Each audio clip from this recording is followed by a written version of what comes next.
Pag-usapan pa natin ang conclave kasama si Mobile Journal Arles de los Santos. Arles, bakit ba itinuturing na frontrunner itong si Cardinal Tagle dito sa papacy?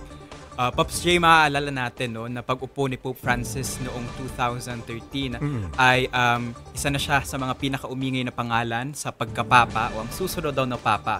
Pero ang dahilan dyan, Pops J, ay dahil kalapit daw o kahalintulad ng mga advokasya ni Pope Francis itong si Cardinal Tagle. Kilala din na pangalang Chito.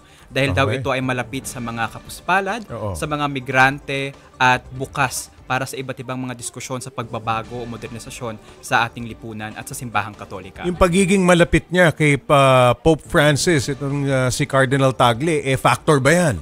Kapag malapit ka dun sa dating Pope? Hindi naman daw yan isa sa mga prioridad, Pops J.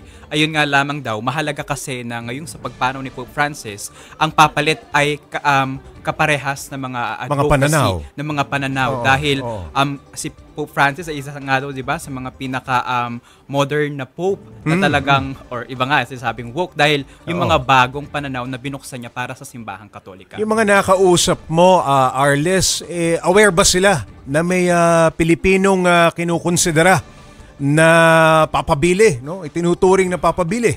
Yes, Pops J, talagang napaka-enthusiastic nila sa ating pakikipanayam sa kanila. At kung magkakaroon nangyayari, parang kampanya na rin. Yes. Pero binigyan din yan ng ating mga papabili na hindi ito pasikatan kung sino ang dapat na maging susunod na Santo Papa. Hindi popularity contest. Yes, hindi siya popularity contest dahil alam natin na sa conclave ay may pagkakataon din silang makipag-usap sa isa't isa at ihayag ang kanilang mga naisin para sa simbahang Katolika. Pero kung magkakaroon daw ng isang Pilipino na Santo Papa karangalan para maipagmalaki lalo o mas mapalalim pa ang Kristyanismo dito sa ating bansa. Ayun, pag-usapan natin yung advantages. Arles, sa mga nakausap mo dun sa simbahan, ano raw ba ang ikinaganda kung sakaling Pinoy ang magiging sunod na Santo Papa? Sa ngayon, Pops J, ay naharap ang ating bansa sa napakaraming issue.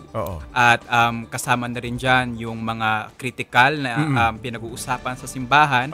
Kung magkakaroon daw ng representante mula sa Pilipinas, baka daw dahan-dahan ay umusad tayo patungo sa paghilom ng iba't ibang mga problema sa ating bansa. Ang diplomasya ay mas magiging mapayapa at makahulugan para sa gobyerno at simbahan para na rin sa kabutihan ng mga kababayan natin. Ayun, maraming salamat, Mobile Journal Arles de los Santos.